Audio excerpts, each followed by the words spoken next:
En peu de temps, il a su s'imposer dans la sphère médiatique camerounaise. Ceci grâce à son sérieux, à son professionnalisme.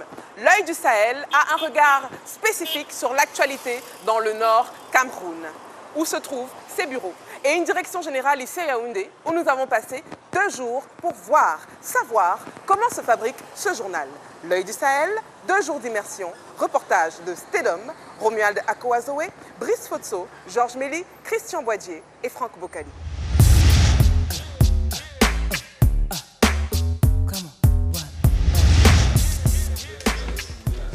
L'œil du Sahel est né en juillet 1997 parce qu'il y avait un déficit d'information sur le Nord Cameroun.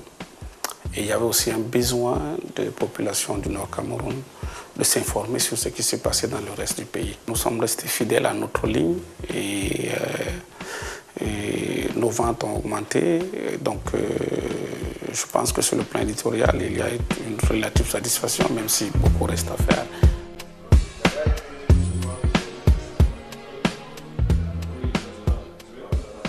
Ce journal a rêvé il y a plus de 20 ans de relever le pari d'une information régionale de qualité, de séduire au-delà des seules frontières géographiques qu'il a choisies.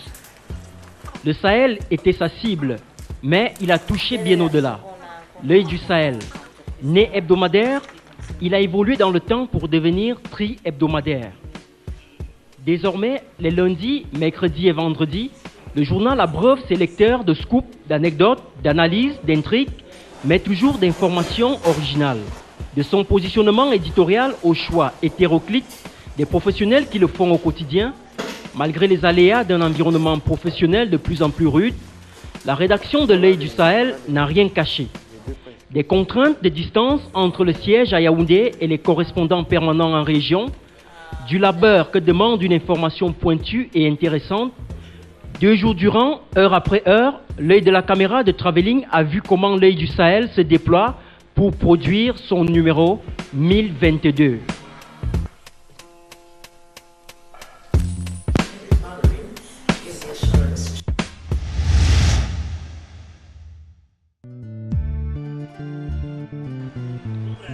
Lundi, jour de conférence de rédaction pour la production de l'édition à venir.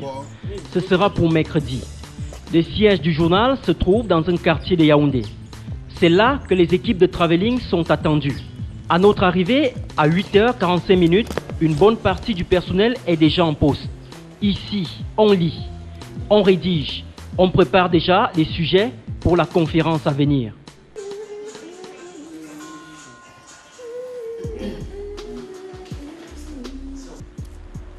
Il est 9h10. Le coordonnateur du journal fait son entrée. S'il paraît si pressé, c'est qu'il est au cœur de la conception, du contenu, de la discipline et de l'image du tri hebdomadaire. Il fait partie de la vingtaine de professionnels qui animent l'œil du Sahel jour et nuit. Des jeunes aux profils divers. Je suis Yannick Yemga, journaliste, coordonnateur de la rédaction de l'œil du Sahel. Nadine Jamon, journaliste, reporter, chef de la rubrique reportage et éducation. Oliva Tangana, journaliste, secrétaire générale de l'œil du Sahel, chef de la rubrique santé. Florette Manédan, journaliste, responsable de la rubrique justice à l'œil du Sahel. Je m'appelle Kata Palaza, responsable des abonnements et de la logistique au journal l'œil du Sahel.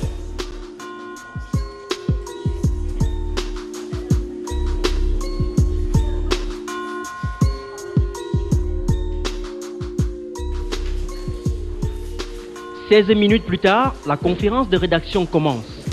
L'équipe prépare une édition spéciale. Sujet important au menu, bilan des faits majeurs de l'année 2017 écoulée et grands enjeux de la nouvelle année 2018. Donc ce que je vais faire, c'est que je vais donner la parole à chaque chef de rubrique pour qu'il nous dise quel est le contenu de cette page. La redistribution de 65 000 livres. Il y a la construction des salles de classe dans les camps des réfugiés dans le secteur de l'éducation à l'école, qu'est-ce que je dois retenir pour l'année 2017 qui s'est achevée par exemple? Si on doit parler du Grand Nord en général, on ne peut pas prendre un délégué régional. Toi, tu parles du type qui a son école, il parle du C'est juste de son école. Là, je ne suis pas d'accord. Attends, quand on parle on a fait une interview avec le délégué régional des enseignements secondaires de l'extrême nord. Il parle des enseignements secondaires dans l'extrême nord. Donc, ce serait donc mieux qu'on choisisse un syndicaliste, comme elle a dit, qui ne roule pas pour X ou bien pour Y. Mais maintenant, j'ai cherché les syndicalistes dans le Grand Nord, j'étais là-bas pour fouiller, pour aller collecter. Je n'ai pas trouvé. Les gens on te donnent des chiens, on te donne un nom, appelle tel, il va te répondre, il te dit oui, je vais te parler, après il parle pas. Mais entre un délégué régional et dans ton promoteur promoteur, moi j'ai pris promoteur parce qu'il représente l'enseignement privé. Non. Il ne peut pas d'abord son établissement. Encore qu'il y a les secrétaires à l'éducation. Mais là même ce que tu dis, ce que tu dis même est encore plus grave. Ce que tu dis est plus grave. On était en congé. Tu vas les trouver. Ce que tu dis là, c'est long qu'on prend dans le Nadine, ce que tu dis est même encore plus grave. Là, tu viens encore de tout gâter. J'ai parlé du trafic du don d'organes à Minganga, mais pour le cas de la rétro, bien du bilan. Seulement, ici, la conférence de rédaction n'est pas le fruit du hasard. Pour l'animer et la tenir dans ces conditions, les conditions de préparation s'apparentent à celles d'un quotidien. Même exigence, même pression à soutenir. Bon, si on est là, nous vous souhaitons une excellente journée. Merci. Et à demain. Bien relu. Non. J'insiste sur bien relu. Oui, parce que, c'est bien relu. Non, j'insiste. On se connaît. Parce que vous envoyez parce que... Bien relu. Bon, bonne journée. C'était vraiment pressé de l'hiver.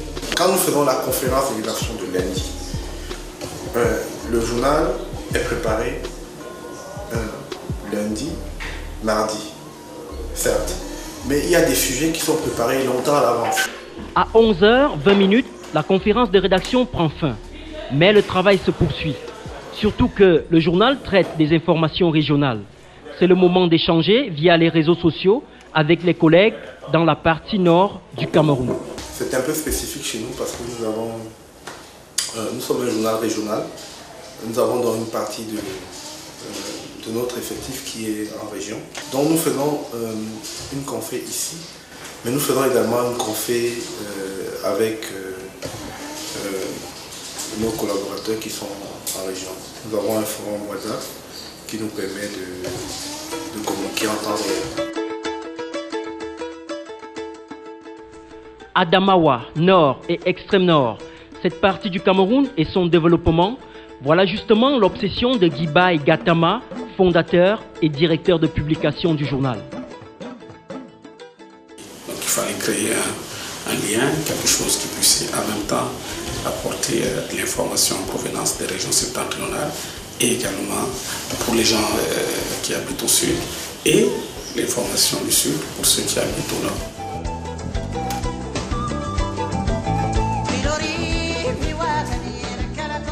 Ce lundi, la rédaction est quasiment vidée à 13h45. Divers reporters sont déjà sur le terrain pour collecter les informations.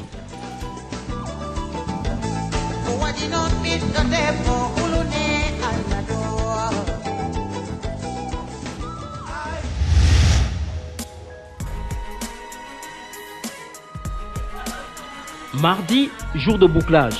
Il est 8h46.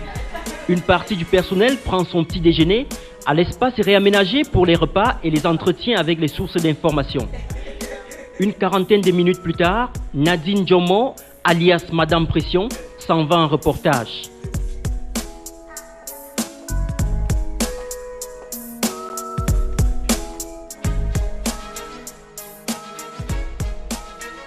Elle traite d'un sujet lié à l'alphabétisation. En plus de sa nouvelle fonction de coordonnateur adjoint de la rédaction, elle est responsable de la rubrique reportage et éducation. De sa rigueur, elle veut faire une légende, dont elle se retrousse elle-même les manches pour descendre sur le terrain. Ok, on reste en contact alors. Merci, vous passez une bonne journée. Avec lui, on parlait des ressortissants du Grand Nord qui sont formés au centre d'alphabétisation de la mairie de Yaoundé 5.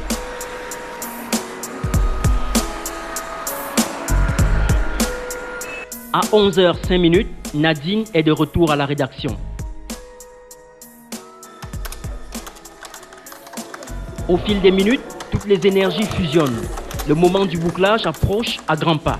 Chacun veut donner le meilleur de lui-même pour cette autre édition du journal. Le temps est compté, l'efficacité exigée. Il est 13h, je suis en train de relire le reportage de Marie-Lucie.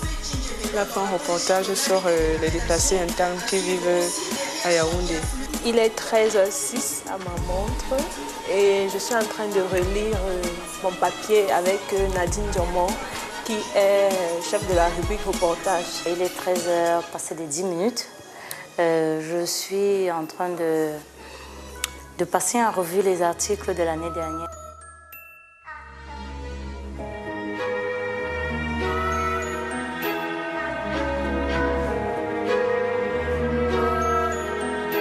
À 13h21 et je suis en train de peaufiner mon dossier de la rétro 2017. Donc, 13h28 exactement. Je commence à peine mes articles sur la rétrospective de l'année 2017 dans le domaine de l'économie. Il est exactement 13h34 à ma montre. Mais là, je suis avec le chef de la rubrique économie. Étant embryonnaire dans le métier, je m'inspire toujours de ses écrits. C'est ce qui explique ma présence à ses côtés là maintenant. Là, il est 13h45 et je suis en train de lire un peu l'actualité en caricature du monde. Et là, on est aussi en pleine édition. On essaye de peaufiner un petit peu, comment je peux dire ça, faire une sorte de maquette en attendant que les éléments arrivent pour qu'on puisse les intégrer plus facilement. Alors là, il est 14h25 et en ce moment, c'est une période un peu très importante parce que je suis en train de relire les textes, je suis en train d'avoir une idée plus affinée de ce que sera le journal de demain.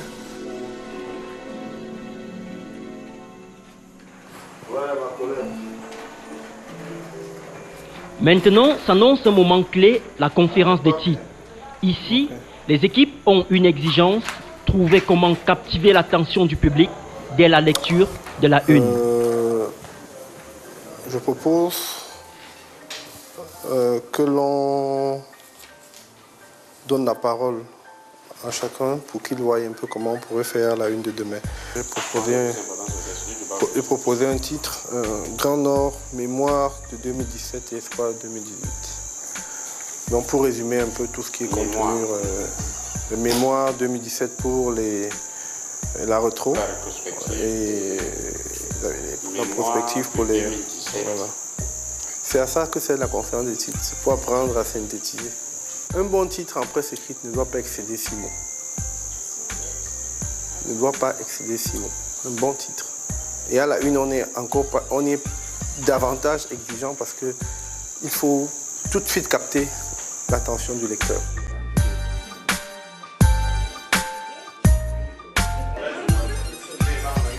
Après l'étape des titres, place à quelques corrections pour parfaire l'œuvre. Ne donne pas mal de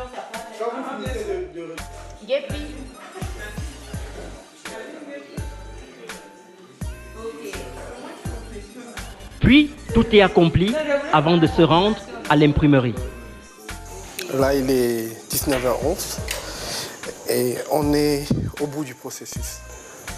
Donc, on va procéder aux dernières vérifications et je l'envoie au directeur de publication pour validation. Une fois que c'est validé,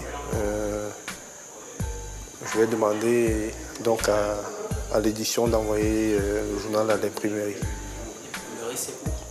L'imprimerie, c'est à Douala. Sur ce, je vous donne donc rendez-vous demain en direct.